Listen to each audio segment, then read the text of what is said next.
제44대 국무총리를 역임하신 황교안 총리님께서 한국 문학과 나라 사랑이라는 강의 주제로 아주 소중한 말씀 전해주시도록 하겠습니다. 우리 황교안 총리님을 큰 박수로 맞이해 주십시오.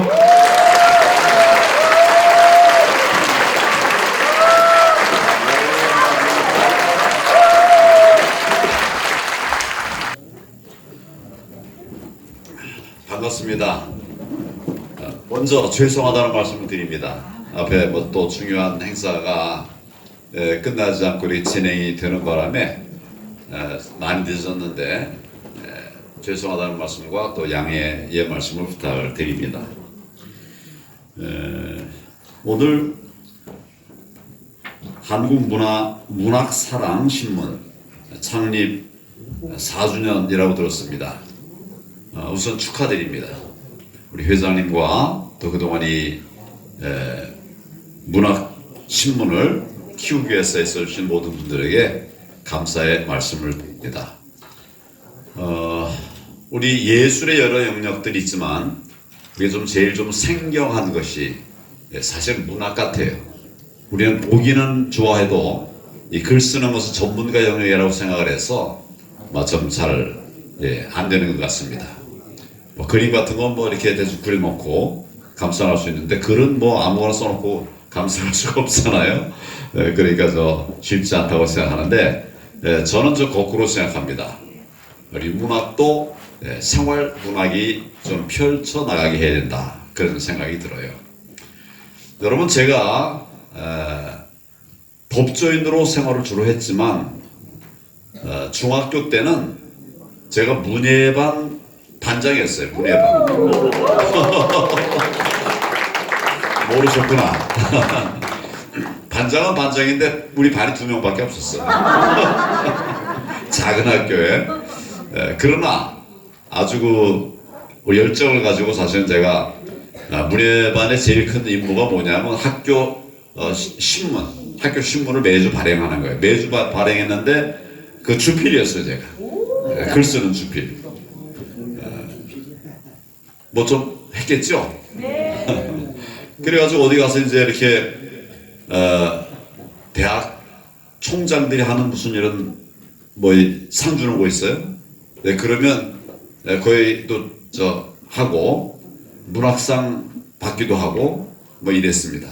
이거 처음 들으시는 얘기시죠? 네.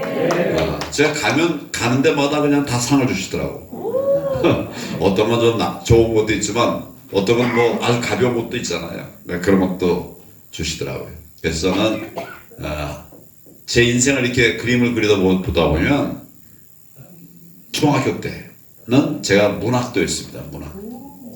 아까 말씀드린 좀 쓰기만 하면 상을 다 주더라고요. 학교에서는 항상 어디 경진대회 나가면 또 거기서도 또 상을 주기도 하고 이렇게 했었습니다. 저는 이 문학을 너무 어렵게 생각을 하는 이런 것부터 고쳐야 된다. 그런 생각을 합니다. 내가 이렇게 아무렇게나 막 써내면 그건 문학이 될 수 없겠죠. 근데 정말 내 삶을 담아가지고 한마디를 딱 다듬다 보면 그게 이제 문학이 될 수 있는 거예요. 제일 짧은 시간 하나 있습니다. 제일 짧은 시간 뭘까요? 이게 정확하게 기억나는지 모르겠는데 내려가며 보았네. 올라갈 때 보지 못했던 그 꽃. 이게 다 맞나 모르겠어요. 맞습니까?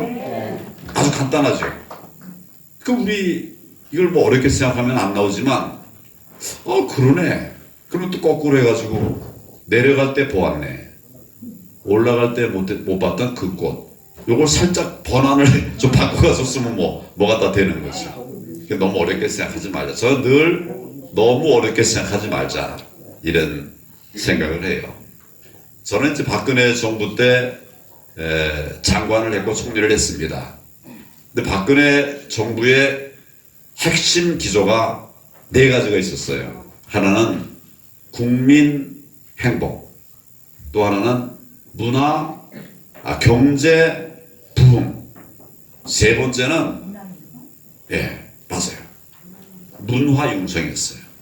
네 번째가 평화통일. 그 국정의 가장 중요한 네 가지 아젠다를 뽑은 거예요. 근데 우리나라가 좀 해야 될 가장 중요한 일이 문화융성이라는 거예요. 경제 살리는 거, 그거 중요하다는 거예요.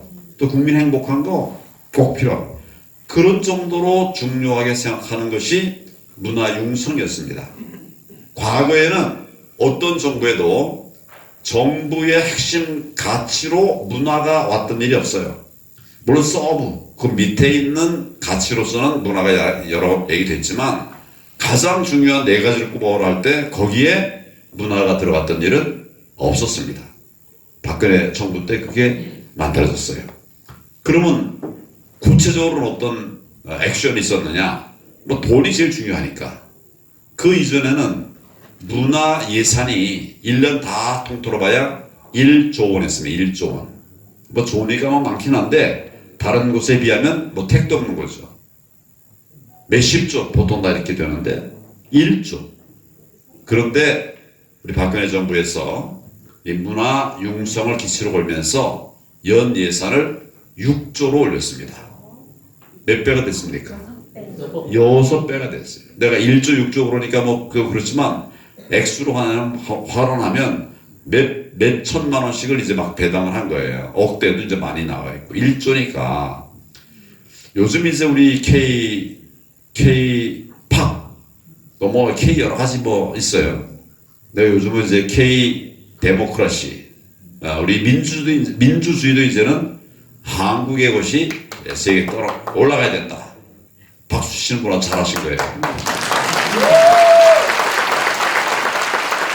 이렇게 하다 보니까 요즘 이제 문화예술인들이 엄청 뜨잖아요. 방탄소년단, 영어로는 BTS. 갑자기 나온 게 아니에요, 사실은. 이런 밑거름이 다 돼가지고 나온 것입니다. 요즘은 뭐 BTS 말고도 뭐 빌보드에 올라가는 뭐 이런 것도 많이 나오고 또 뭐 이렇게 세계 문학상도 받고 이렇게 이제 하고 있단 말이죠. 투자하지 않아서는 잘 되질 않아요.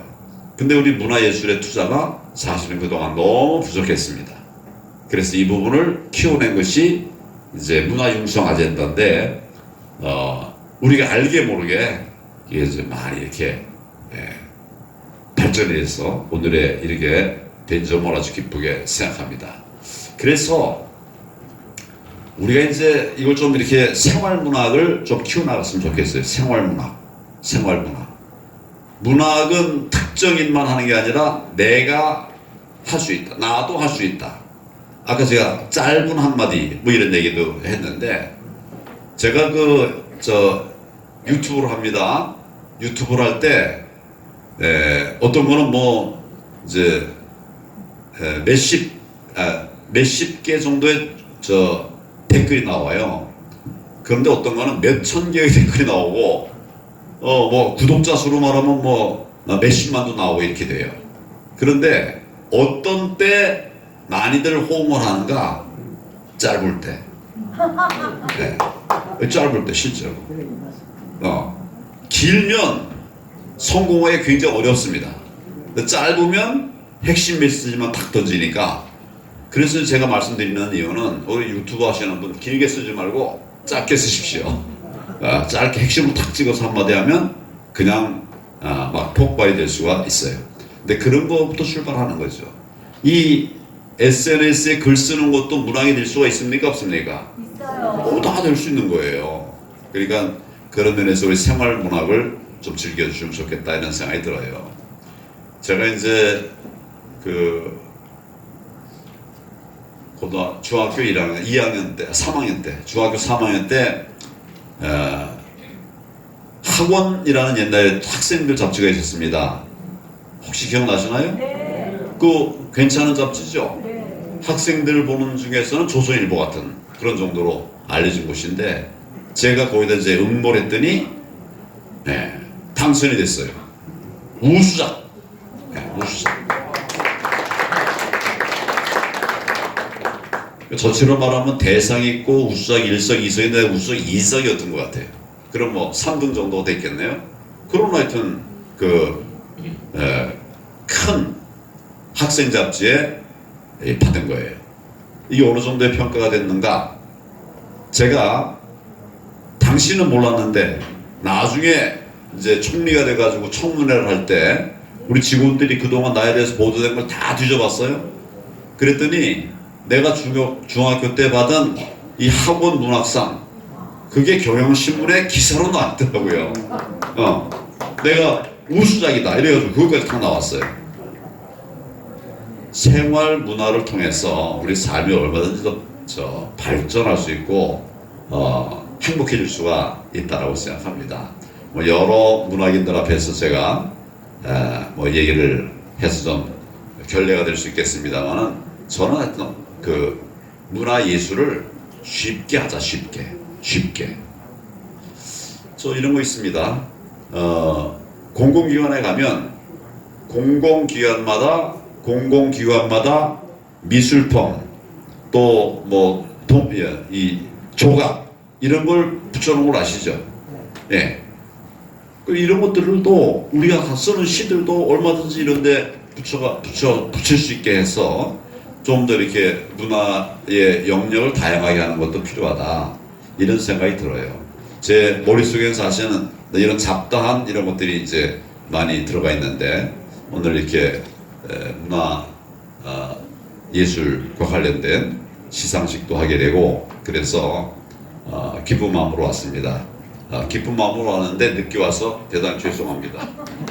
네, 앞으로 여러분들이 뭐 문화예술, 특히 문학에 있어서 큰 업적들을 많이 내시길 바랍니다. 요즘 아마 그 문학으로 정말 세계에 이렇게 큰 영향을 끼친 뭐 사건이 있었죠.